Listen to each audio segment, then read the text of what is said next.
अस्सलाम वालेकुम फ्रेंड्स, आप देख रहे हैं डिजिटेक प्रो यूट्यूब चैनल। तो आज हमारी है क्लास नंबर 9th इलस्ट्रेटर की और आज का हमारा टॉपिक है शेपर टूल। तो चलिए शुरू करते हैं। मैं इलस्ट्रेटर को ओपन करता हूँ।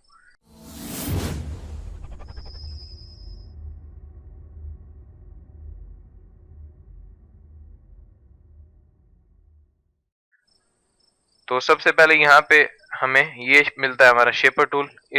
ये इस तरह का कुछ आपको आइकन मिलेगा सर्कल और उसके ऊपर एक पेंसिल से बनी हुई है। तो इसके ऊपर अगर आप राइट क्लिक करते हैं तो यहाँ पे अंदर हमें और भी टूल्स मिल जाते हैं, जैसे pencil tool, smooth tool, path eraser tool और जॉइंट टूल। तो आज हम इन सब के बारे में बात करेंगे। तो मैं आपको सबसे पहले शेपर टूल के बारे में बताता हूँ। तो इसकी शॉर्टकट की है शिफ्ट एन।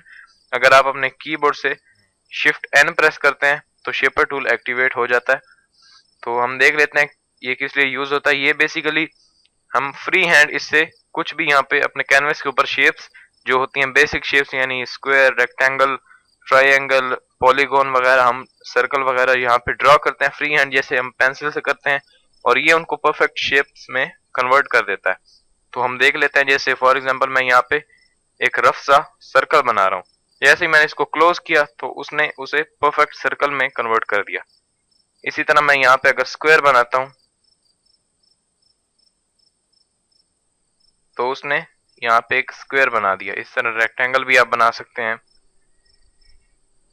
और इसी के साथ अगर मैं यहाँ पे ट्रायंगल बनाता हूँ तो उसको पता चल जाएगा कि मैं क्या बनाना चाह रहा हूँ, तो वो वही बना के हमें दे देता है। और इसी तरह आप मजीद और भी जो शेप्स होती हैं वो आप बना सकते हैं। जैसे मैं यहाँ पे एक पॉलीगॉन बनाता हूँ इस तरह से,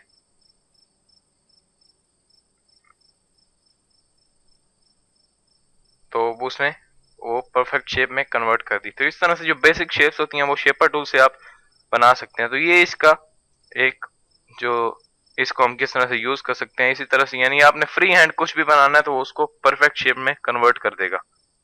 तो उसके बाद मैं यहाँ से सिलेक्शन टूल लेता हूँ और इन सबको डिलीट कर देता हूँ मैं अपने कैनवस से। और उसके बाद हम देख लेते हैं हमारा जो नेक्स्ट टूल है वो है पेंसिल टूल। पेंसिल टूल का शॉर्टकट है एन। जैसे ही आप अपने कीबोर्ड से एन प्रेस करते हैं तो ये टूल एक्टिवेट हो जाता है। पेंसिल टूल से आप सिंपली जैसे अपनी आप कॉपी पे पेंसिल से कुछ ड्रॉ करना है वैसे आप यहाँ पे भी ड्रॉ कर सकते हैं। जैसे मैंने यहाँ पे पेंसिल टूल लिया और मैं यहाँ पे इस तरह से एक स्ट्रोक लगा रहा हूँ तो ये एक स्मूथली हमें स्ट्रोक लगा के दे देता है। तो इसको आप यूज कर सकते हैं अगर आपको इसकी जरूरत पड़े। उसके बाद अगर इनको मैं डिलीट करता हूँ एक दफा और पेंसिल टूल लेके मैं यहाँ पे इसके ऊपर डबल क्लिक करता हूँ पेंसिल टूल के ऊपर, तो पेंसिल टूल का जो एक ये विंडो है वो ओपन हो जाती है। तो यहाँ पे आपसे पूछ रहा है कितना आप इसे एक्यूरेट रखना चाह रहे हैं या स्मूथ रखना चाह रहे हैं। अगर मैं यहाँ पे इसको ये जो एक स्लाइडर बना हुआ है ब्लू कलर का, इसको मैं कम कर देता हूँ तो अब मैं ओके करके लाइन लगाता हूँ पेंसिल टूल से, तो ये इसमें बिल्कुल स्मूथनेस नहीं आएगी। तो जैसे ही हम बनाएंगे वैसे ही हमें यहाँ पे लाइन दिखाई दे रही है। लेकिन अगर आप यहाँ से स्मूथनेस को बढ़ा देते हैं, यानी यहाँ पे स्मूथ की तरफ आप अपने स्लाइडर को ले जाते हैं और अब ओके करके बनाते हैं, तो ये बहुत स्मूथ सी आपको लाइन बना के देता है। तो ये ऑब्वियसली स्ट्रोक ही होगा। यहाँ पे आप देख सकते हैं फिल नहीं है, सिर्फ स्ट्रोक है। तो इसको मैं आपको ये रिकमेंड करूंगा कि आप स्मूथ ही रखें ताकि बिल्कुल स्मूथली आप अपनी ड्राइंग जो है वो बना सकें। और इसी तरह अगर मैं यहाँ से पेंसिल टूल को सिलेक्ट करता हूँ, यहाँ से मैंने पेंसिल टूल को सिलेक्ट किया, वैसे तो आप इस तरह से फ्री हैंड यहाँ पे लाइंस या अपनी ड्राइंग बना सकते हैं, लेकिन अगर आप इसके साथ भी जैसे मैंने आपको बताया था पेन टूल के साथ, यानी पेन टूल मैंने यहाँ से लिया, ऐसे मैंने यहाँ पे यहाँ तक एक लाइन तो बना दी, लेकिन अगर मैं यहाँ पे शिफ्ट के साथ बनाता हूँ तो बिल्कुल वो स्ट्रेट लाइन बनती है। जैसे पेन टूल के साथ यहाँ पे क्लिक किया, मैंने शिफ्ट दबाया तो ये बिल्कुल सीधी बनेगा। अगर मेरा कर्सर ऊपर भी जाता है तो ये फिर भी सीधी बनाता है लाइन। तो इसी तरह से आप पेंसिल टूल के साथ भी कर सकते हैं। मैंने इसको डिलीट किया, पेंसिल टूल को लिया और यहाँ पे क्लिक करके मैंने आगे शिफ्ट प्रेस करके मैंने यहाँ पे क्लिक करके इस तरह से लाइन बनाई, तो ये एक लाइन बन गई, यानी स्ट्रेट लाइन आप बना सकते हैं। और इसी तरह मैंने यहाँ से पेंसिल को लिया, शिफ्ट प्रेस किया, यहाँ पे एक मैंने हॉरिजॉन्टल लाइन लगा दी और इस तरह वर्टिकल लाइन लगा दी। आप इस तरह से लाइंस अपनी स्ट्रेट लाइंस अगर लगाना चाहते हैं तो आपने शिफ्ट को होल्ड करके लगाना है, तो ये आपकी बिल्कुल स्ट्रेट लाइन लगेंगी। इनकी मैं थोड़ी स्ट्रोक इंक्रीज करता हूँ। तो इस तरह से आप लगा सकते हैं हॉरिजॉन्टली या वर्टिकल लाइंस को बिल्कुल स्ट्रेट लगा सकते हैं पेंसिल टूल से, अगर आप शिफ्ट को होल्ड कर लें तो। तो उसके बाद हमारे पास आ जाए स्मूथ टूल। स्मूथ टूल को बनाने के लिए मैं यहाँ पे कुछ एक स्ट्रोक वगैरह लगा देता हूँ, पेंसिल टूल से ही मैं लगाऊंगा। तो आप देख सकते हैं इस तरह से मैंने एक लगाई। तो यहाँ से जो इसका कर्व है वो सही स्मूथ हमें नहीं लग रहा, तो उसको स्मूथ करने के लिए हम स्मूथ टूल का यूज कर सकते हैं। जैसे मैंने यहाँ पे स्मूथ टूल लिया, या ये सही आ रहा, मैं कुछ और टाइप की लाइन लगा देता हूँ यहाँ पे। सॉरी, मैंने यहाँ से पेंसिल टूल लिया इस तरह से, या इसको मैं मिडल में रखता हूँ क्योंकि वैसे हमने इसकी जो स्मूथनेस है वो बढ़ाई हुई है, तो इसलिए ये स्मूथ लाइन ऑलरेडी लगा रहा है। और उसके बाद अब मैं पेंसिल टूल से अगर लगाता हूँ इस तरह से, तो यहाँ से अब जो इसका कर्व है वो इतना स्मूथ नहीं आ रहा। तो अगर आपकी कोई शेप है, आपने फॉर एग्जांपल कोई शेप ड्रॉ किया है, तो उसको आप स्मूथ करना चाह रहे हैं, या पाथ कोई है उसको स्मूथ करना चाह रहे हैं, तो आप स्मूथ टूल का यूज कर सकते हैं। जहां से भी आपको लगे कि यहाँ पे ये परफेक्ट नहीं आ रहा, तो आप स्मूथ टूल का यूज कर सकते हैं। ये आपको स्मूथ करके दे देता है। आपने सिंपली उस पाथ को सिलेक्ट करना है, यहाँ से स्मूथ टूल लेना है और इसको आप स्मूथ कर सकते हैं। जैसे ये आप देख सकते हैं कर्व जो है स्मूथ हो गया। तो मैं आपको दिखा देता हूँ कुछ और शेप्स बना के। जैसे यहाँ पे पेंसिल टूल से मैंने कुछ इस तरह की एक पाथ बनाई, और अब आप देख सकते हैं यहाँ पे ये जो कर्व है इतना स्मूथ नहीं लग रहा। तो इसको सिंपली आपने सिलेक्ट करना है, यहाँ से स्मूथ टूल लेना है और इस पे इस तरह से आपने ड्रैग करना है, तो ये जो कर्व है वो स्मूथ हो जाएगा। तो इस तरह से आप इसको यूज कर सकते हैं। जैसे यहाँ से भी बहुत शार्प है, तो इसको भी अगर आप देख सकते हैं पहले ये बहुत शार्प आ रहा था, अभी ये स्मूथ आ रहा है। यहाँ से भी कुछ नहीं सही लग रहा, तो इसको आप स्मूथ टूल से सेट कर सकते हैं यहाँ से। तो इससे आप सिंपली कोई पाथ या शेप को आप अगर स्मूथ करना चाह रहे हैं तो आप स्मूथ टूल का यूज कर सकते हैं। तो मैं इसको सिलेक्ट करके डिलीट कर देता हूँ।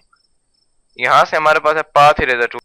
तो पाथ इरेजर टूल को समझने के लिए मैं यहाँ से पेंसिल टूल लेता हूँ और यहाँ पे मैं कुछ यानी इस तरह से एक मैंने शेप बना दी।